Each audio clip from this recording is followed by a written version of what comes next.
and Facebook. And if I am thinking it right, let me check my phone. And good afternoon. If I am live, then great.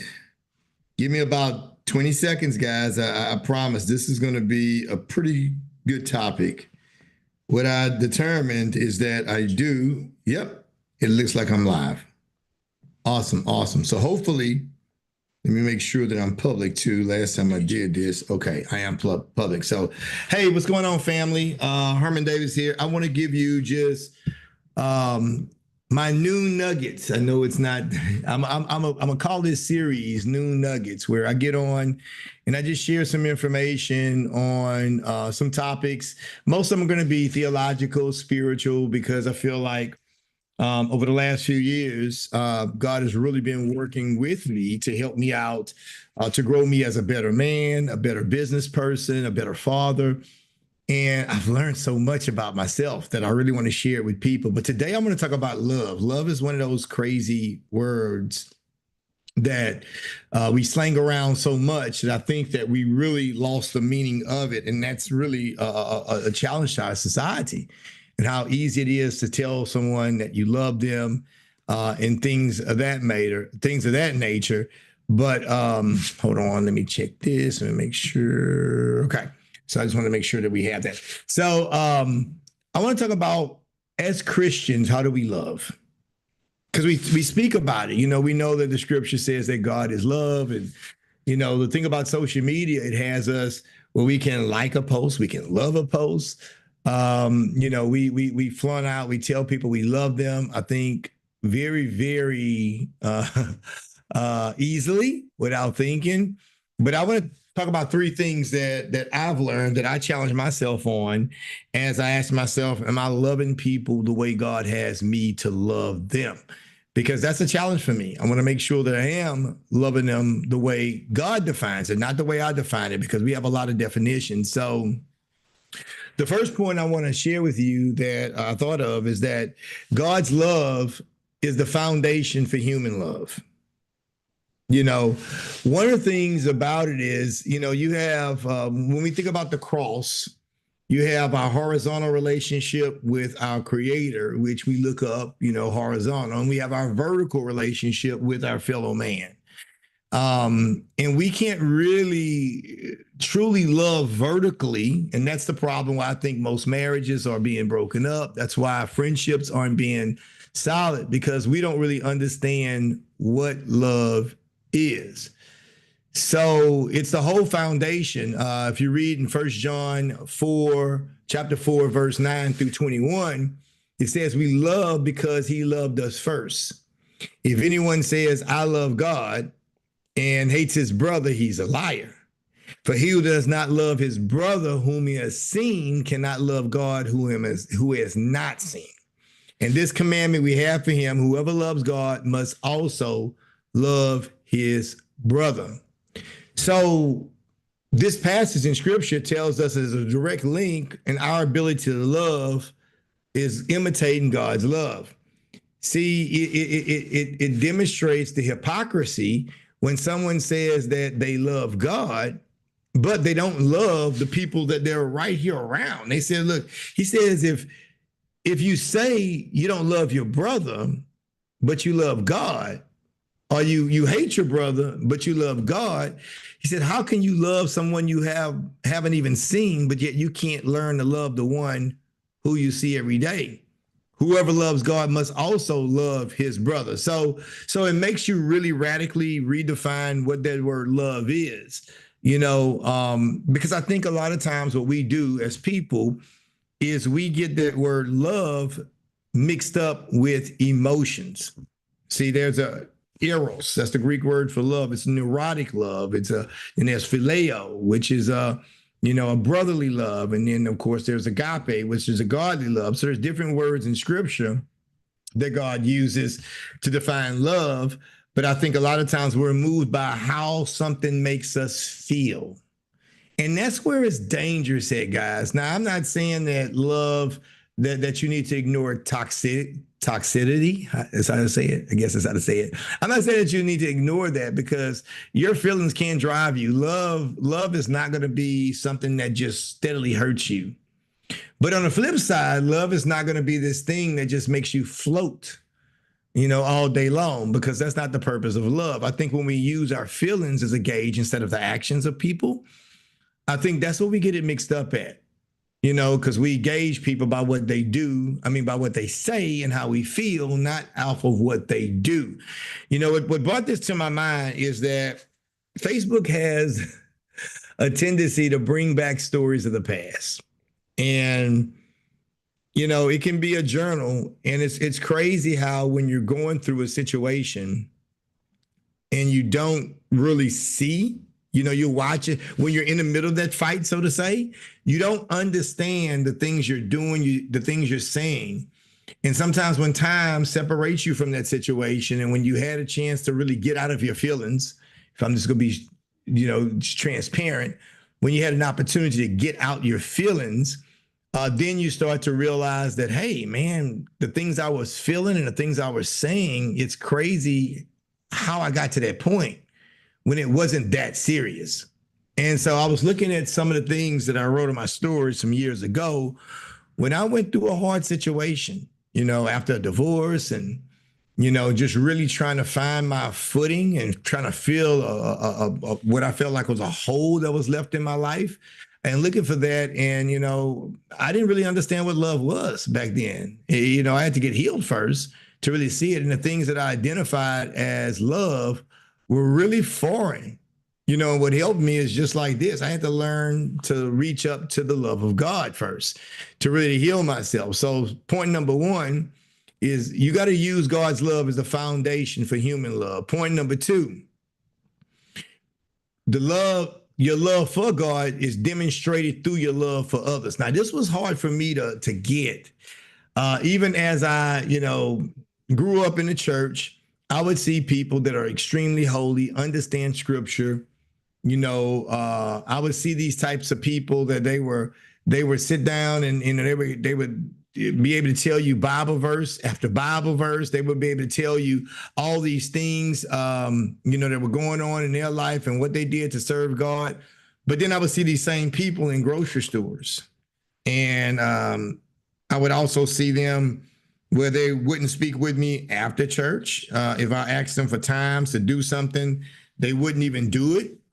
It was hard to get in contact with them, but I mean, they were service to God. And I'm not saying they're not busy people, but the way their relationship with God didn't really line up with their relationship with people. And I've even found myself in that situation where my relationship with God, I had to make sure I proved that I love God by how I treated other people.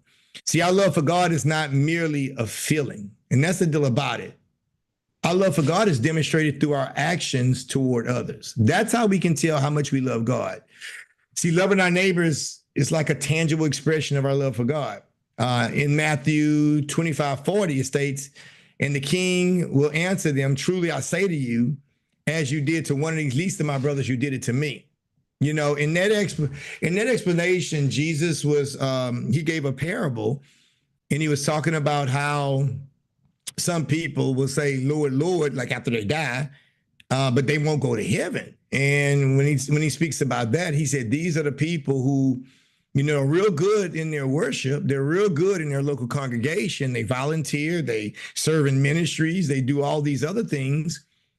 So they have an outward appearance of having a true love for God, but it's their relationships with their fellow man that really keep them out of the kingdom of heaven.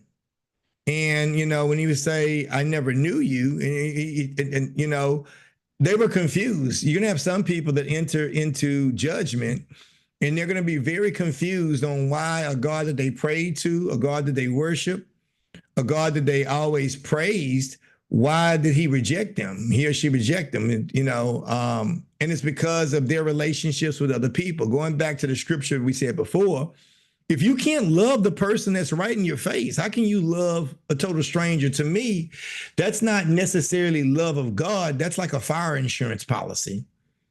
Because what's keeping you from loving your neighbor? Maybe because they're not doing something that you want them to do or something else like that. Well, God doesn't want us to do, he doesn't do everything we want him to do, but yet we say we love him. So if we use the same standards upon people that we use for God, then we'll find ourselves having more grace with people, having more understanding with people, and wanting to share more love with people. So he said, you know, when the parable, when the king answered him and said, whatever you've done to the least of these people, you did it to me. He was talking about sometimes we go about our lives and the people that serve God, you know, the poor, the people that are in jail, the hungry, the people that are lonely, the people that are heartbroken, we don't give them a kind word. The people that are homeless, we don't even recognize them when we walk by them. You know, the people that are hungry, we don't figure out things that we can do if we have an abundance in our house. And Jesus was saying is that what you did to them, you did to me. Because the guy was confused in the parable. He said, when have we done this to you? We've never like refused to feed you. We've never treated you like a stranger. He's letting us know that the way we demonstrate our love for him is the way we demonstrate our love through other people. That shows how we love God. So you can't have a vertical love without having a pure horizontal love. And that's hard. That's hard for me because people can get on my nerves, man. They really can. Like, you know, I got some folks, and unfortunately, I'm human like everyone else. And sometimes we can tend to treat people according to what we can get away with. That's just a fact when it comes down to it. So I'm not saying that I'm perfect in this area of my life, but I'm saying that this is an area that I'm working on. And I'm understanding that I demonstrate my love for God through how I love other people. And if whatever I do with other people, whether it's backbiting, whether it's gossip, whether it's ignoring, that just shows you how much I love God, because a person is God's creation. And if you can't respect the creation, then you don't respect the creator. The last point I want to talk about is how the commandment, when Jesus was asked, it's inseparable when it talks about the difference between loving God and loving other people. You know, Jesus combined the greatest commandments into one, the two ones. He said to love God and to love our neighbor. You know, these two, they're not separate options, but they're two sides of the same coin. You know, they're intrinsically linked. In Mark 12, verse 29 through 31, Jesus answered, he said, most important, hear, O Israel, the Lord our God, the Lord is one. And you shall serve the Lord your God with all your heart, your soul, and with all your mind and all your strength. And he said the second commandment, because they were asking him, what's the greatest of these two? He said the first one, of course, you know, you should love God with all your heart, with all your soul, with all your mind, and with all your strength. But in of course, unique fashion of Jesus, he said in the second commandment is that you shall love your neighbor as yourself. There is no other commandment greater than these. You know, he joined these two commandments. He didn't separate them. He said that both of these two commandments were equally as important because one actually proved the other. And the other proved that. Look, you prove your love for God by loving the people that's here. You learn how to love the people that's here by learning what's true love for God, because we really don't know what love is. Like, we got this romanticism that we practice, and especially in Western culture, that love is just these feelings in our stomach, these butterflies we get. No, that's infatuation. Because how could you honestly love someone without a relationship? Think about that. Think about that. You ever heard of love at first sight? No, that's infatuation. I'm not saying that you can't grow to love someone. I can't say that you don't have the attraction to that person. But the way God loved us through his actions. It's not just words. He don't just say nice words. He loved us because he shared with us grace. See, how can we love other people if we don't understand the grace on our lives? See, when I understood the things that God did for me that I didn't deserve, then it helped me love my wife even harder, because there's a lot of things she does for me that I don't deserve. And there's some things I should do for her that even if she didn't deserve them, I should do them because that's how God demonstrated his love for me. I don't know how to love people. I had to learn by looking at him. And that's why these two things they match so well because we think we understand what love is. The love requires commitment. Who better to show us how committed they are for our well-being than God? To love us in spite of us operating against his commandments, to love us in spite of us not having a relationship with him.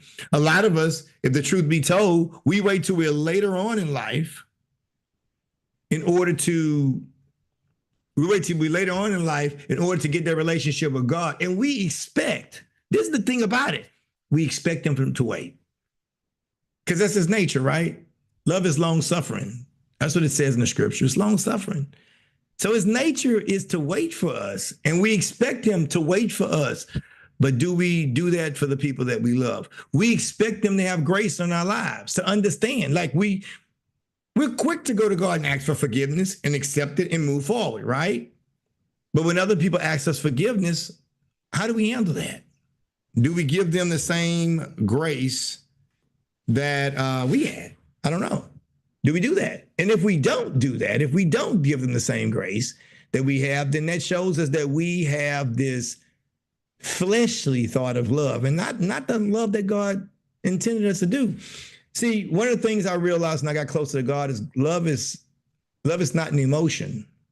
It's really not. Love is action. Because God can't command an emotion. He's not going to tell you to love your neighbor. Because you don't command emotions. You control emotions. You don't command them. You suppress emotions. You don't allow emotions to overtake you. But what God commands are actions. So love is about what we choose to do with the people around us. How we choose to treat them. Do we choose to smile? Do we choose to have grace and mercy? Do we choose to offer a supportive word?